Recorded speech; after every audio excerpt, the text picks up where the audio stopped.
সুস্বাগতম। বাঙালির অস্তিত্বের সংকট এক গভীর ও বহুমাত্রিক সামাজিক সাংস্কৃতিক বিতর্ক। বিশ্বায়নের যুগে মাতৃভাষার চর্চার ভাটা, নিজস্ব সংস্কৃতির বিশ্বায়ন ও অপসংস্কৃতির অনুপ্রবেশ, অর্থনৈতিক কারণে বাইরের অভিবাসন এবং রাজনৈতিক অস্থিরতার প্রশ্ন, এসবই বাঙালি জাতিকে তার স্বকীয়তা নিয়ে চিন্তিত করে তুলেছে। বর্তমান সময়ে বাংলা ভাষা এবং বাঙালির অস্তিত্বের সংকটকে নিয়েই ইউটিউবে সাহিত্যের নবদিগন্ত চ্যানেলে আজকের ভিডিওটি হলো বর্তমান সময়ে বাঙালির অস্তিত্বের সংকট। গ্রন্থনায় রবীন্দ্র কুমার চক্রবর্তী। বহু ভাষা, বহু ধর্ম এবং জাতিগোষ্ঠীর দেশ ভারত। এখানে মানুষের নৃতাত্ত্বিক গঠন ও সংস্কৃতিকেও বিভিন্নতা এনেছে। ভারতের ইতিহাসের বিশিষ্ট ধারা, প্রকৃতির প্রেরণায় নানা মানব গোষ্ঠী এই ভারতের মহামানবের সাগর তীরে মিলিত হয়েছে। কিন্তু জীবনচর্চায়, চিন্তাধারায়, আচার সংস্কারে এবং ধর্মবিশ্বাসে তাদের মধ্যে পার্থক্য ছিল। আদি মধ্যযুগ থেকে বাংলা ভাষাভাষী এক মানবগোষ্ঠীর আবির্ভাব হয়েছিল ভারতের মানচিত্রে। তাদের বসতি ছিল যে ভূখণ্ডে, তার উত্তর পূর্বে হিমালয়, দক্ষিণে ভারত মহাসাগরের একাংশ, বঙ্গোপসাগর, পূর্বে ছিল অসমিয়া ভাষাভাষীদের বাস, পশ্চিমে ভোজপুরি ও মৈথিলি এবং দক্ষিণে পশ্চিমে উড়িষ্যা ভাষাভাষী মানুষ। কোনো এক সময়ে এই উৎস থেকে উৎপত্তি হয়েছিল ভোজপুরি, মৈথিলি, অহমিয়া, উড়িয়া ও বাংলা ভাষা। এই উৎসটি হলো পূর্ব ভারতীয় প্রাকৃত ভাষা আর্য মাগধী থেকে। যাই হোক, বাংলা ভাষাভাষীরা নিজেদের ভাষা, সাহিত্য, ধর্মীয় ধ্যানধারণা, শিল্পকলা, সঙ্গীত, নৃত্য, নাটক সৃষ্টির মধ্য দিয়ে বাঙালি নামে একটি স্বতন্ত্র জাতি গড়ে উঠেছিল। সংস্কৃতি ধারাবাহিকতা ছিল সাধারণ মধ্যযুগ জুড়ে, কিন্তু পরিবর্তনের সূচনা হয়েছিল সমাজ ও ধর্ম সংস্কারের জোরে আধুনিক যুগের গোড়ায়। কিন্তু ট্রেডিশনাল ও আধুনিকতা হাত ধরাধরি করে চলেছে বঙ্গ সংস্কৃতিতে। এই সংস্কৃতিতে যেমন হিন্দুর তেমনই মুসলমানের অবদান ছিল। একদিন গোখেল বলেছিলেন, বাঙালি আজ যা ভাবে সারা ভারত কাল তা ভাববে। একথা ঠিক। পাশ্চাত্য ভাবধারা গ্রহণে বাঙালি সর্বপ্রথম পথ দেখিয়েছে ভারতকে। তার কারণ, কলকাতা কেন্দ্র করে ইস্ট ইন্ডিয়া কোম্পানির শাসনের সূত্রপাত হয়েছিল ভারতে। আবার পাশ্চাত্য ভাবধারার প্রতিঘাতে ভারতীয় ট্র্যাডিশন ভিত্তিক ও কৃষ্টি ও সাংস্কৃতিক নতুন করে মূল্যায়নের সূত্রপাত হয়েছিল বাংলায়। সেই মূল্যায়নের পরিণতি ধর্ম ও সমাজ সংস্কার আন্দোলন হয়েছিল। ক্রমশ সেই সংস্কারের স্রোত বয়ে গিয়েছিল উত্তর, পশ্চিম, দক্ষিণ ভারতে। যুগ যুগে সঞ্চিত পূর্ব সংস্কারের চেয়ে অচলায়তন থেকে মুক্তির পথ দেখিয়েছিলেন বাঙালি। আবার আত্মবিশ্বাসী, আত্মসচেতন বাঙালির মনকে স্বাতন্ত্র্য বোধ ও স্বদেশিকতায় প্রথম প্রকাশ ঘটেছিল, এ কথা সত্যি। কাজেই সর্বতোভাবে বিচার বিবেচনা করলে বাঙালিকে ভারতবাসীর মধ্যে অগ্রগণ্য স্থান দেওয়া একসময় অযৌক্তিক ছিল না। সম্ভবত সেই কারণেই সাম্রাজ্যবাদী ইংরেজ সরকার বাঙালির মেরুদণ্ডে চরম আঘাত এনেছিল বাংলাকে দুভাগ করে। ইংরেজ শাসক বুঝতে পেরেছিল যে ঐক্যবদ্ধ বাঙালি অসীম শক্তির আকর, সমগ্র ভারতের চেতনা উদ্দীপনার উৎস। তাই দ্বিজাতি তত্ত্বকে দৃঢ় ভিত্তির উপর প্রতিষ্ঠা করার উদ্দেশ্যে 1905 সালে লর্ড কার্জন বঙ্গভঙ্গের প্রস্তাব কার্যকরী করেছিলেন। হিন্দু মুসলমানের মধ্যে সাম্প্রদায়িকতার বিষ বাষ্প ছড়িয়ে দিলেন। 1905 থেকে 1911 সাল পর্যন্ত পূর্ব ও পশ্চিম বাংলায় বিভক্ত ছিল সারা বাংলা।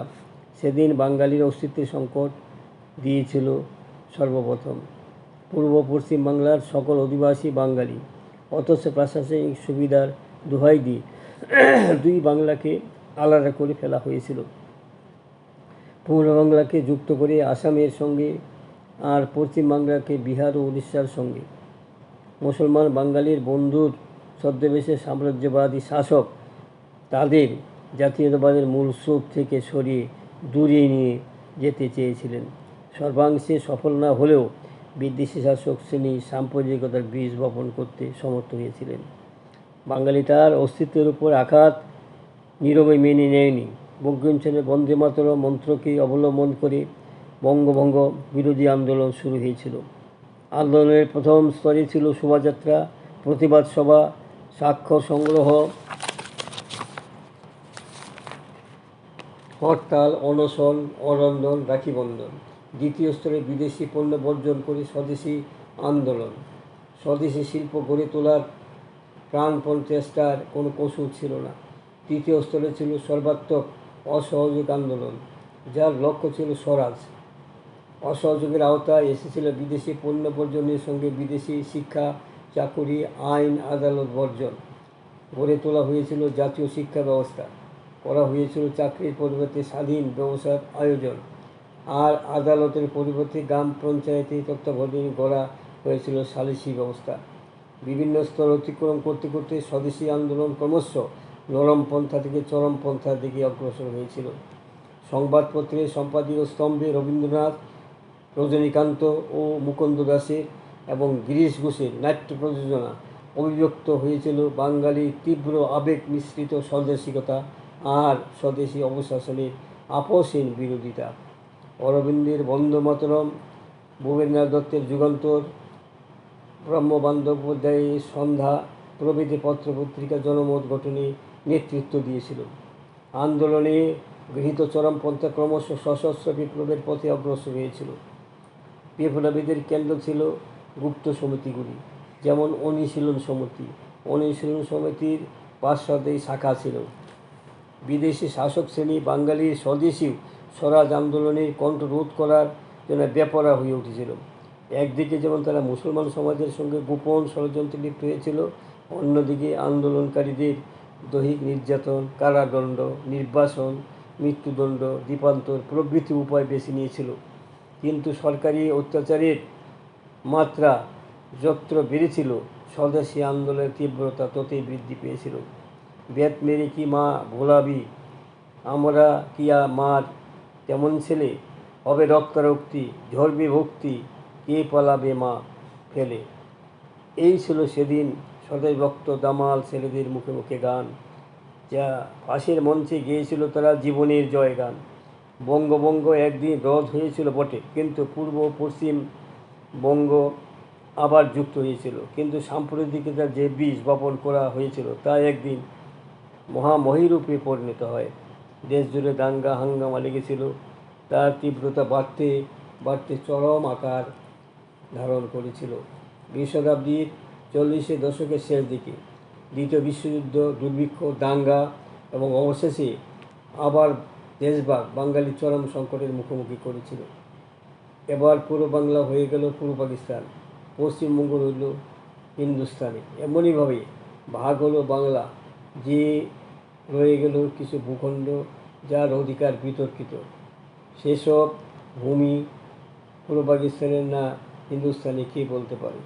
ইংরেজ দেশ ভাগ করে বিদায় নিল, আমরা ভাবলাম আমরা স্বাধীনতা পেলাম, কিন্তু গৃহহারা লক্ষ্মী ছাড়া লক্ষ লক্ষ বাঙালি পূর্ব পাকিস্তান থেকে আসতে লাগলো। পশ্চিমবঙ্গে নতুন বাসস্থান, নিরাপত্তার আশায় তারা উদ্বাস্তু, বাস্তুহারা, নতুন ইহুদি। বাঙালির পুনর্বাসন সমস্যার সমাধান করতে জাতীয় সরকার হিমশিম খেয়ে গেলেন। বাঙালির নতুন নতুন উপনিবেশ গড়ে উঠল পশ্চিমবাংলায় ও তার বাইরে। 1947-এর 15ই আগস্ট থেকে 1965 সাল পর্যন্ত উদ্বাস্তুদের আগমন ও পুনর্বাসন ব্যবস্থা অব্যাহত ছিল। পশ্চিমবঙ্গের অর্থনৈতিক উপর অত্যাধিক চাপ সৃষ্টি, এদেশের অধিবাসী বাঙালির জীবনে দেখা দিয়েছিল সুখ স্বাচ্ছন্দ্যের অভাব।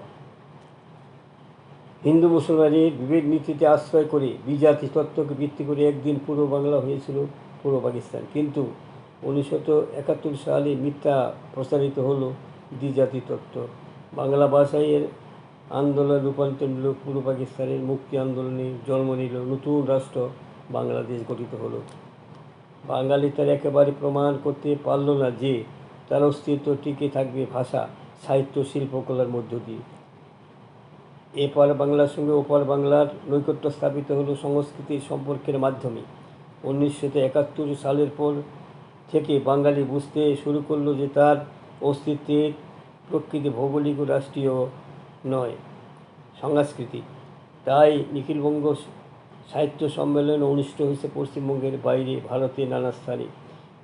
শুধু ভারতে কেন, ভারতের বাইরেও বিদেশি বাঙালি গেছে অধ্যয়ন, গবেষণা, কর্ম। যেখানেই বাঙালি গেছে সেখানেই বাঙালি সংস্কৃতির ঘাঁটি গড়ে উঠেছে। বাঙালি বুঝেছে তার অস্তিত্বের সংকট, বাসস্থানের অনিশ্চয়তা নিয়ে বিচার করা চলবে না। সংকট থেকে মুক্তির উপায় মানবতাবাদী বাঙালি সংস্কৃতিকে বাঁচিয়ে রাখা। ব্রতচারী আন্দোলন প্রবর্তন গুরুসদয় দত্ত সৎ বাক্য পাঠ করাতেন। তার মর্মার্থ হলো, বঙ্গদেশ আমাদের জন্মভূমি, আমরা বাঙালি, ভারতবর্ষ আমাদের স্বদেশ, আমরা ভারতীয়, আমরা আবার বিশ্ব নাগরিকও। যে সংস্কৃতি বাঙালি সংস্কৃতি বলা হয়, সেই সংস্কৃতির অস্তিত্ব বাঙালির অস্তিত্ব টিকিয়ে রেখেছে, তা কিন্তু শহর মধ্যবিত্ত শিক্ষিত শ্রেণীর সংস্কৃতি। গ্রাম বাংলার সংস্কৃতি সমাজের নিম্নবর্গের সংস্কৃতির সঙ্গে তথাকথিত আধুনিক সম্পূর্ণ উদার যুক্তিবাদী মানবতাবাদী বাঙালি সংস্কৃতি ধারা বহমান। তাকে আর যাই হোক বাঙালি সংস্কৃতি সামগ্রী বলা উচিত নয়, কেননা শতকরা প্রায় ৮০% মানুষের জীবনযাপন গ্রামকেন্দ্রিক, কৃষিভিত্তিক। কৃষিকে আশ্রয় করে যে সংস্কৃতি গড়ে উঠেছিল জমিদারের দ্বারা নিয়ন্ত্রিত গ্রাম সমাজ, তার অস্তিত্বের আজও অস্বীকার করার উপায় নেই। শিক্ষার আলো আজও সব মানুষের কাছে পৌঁছায়নি। আজ জমিদারের পরিবর্তে জমিদারি চালাচ্ছে পঞ্চায়েত। দেশের গরিব নিরক্ষর মানুষের আধুনিকতার পারমাণিক ছোঁয়ায় সোনা হয়ে উঠতে পারেনি। তাদের মধ্যে অনুপস্থিত সচেতনতা, মানুষের হুঁশ, এই বোধকে তারা টিকিয়ে রেখেছে। বাঙালির অস্তিত্বের সংকট থেকে মুক্তির একটাই উপায়, নির্বিশেষে বাংলা ভাষাভাষী দলমত নির্বিশেষে মানুষকে জোটবদ্ধ হতে হবে। বন্ধুগণ, আমার এই সংক্ষিপ্ত ভিডিও এখানে শেষ হল। যদি আপনাদের মনে হয় সাবস্ক্রাইব, শেয়ার এবং লাইক করতে ভুলবেন না যেন।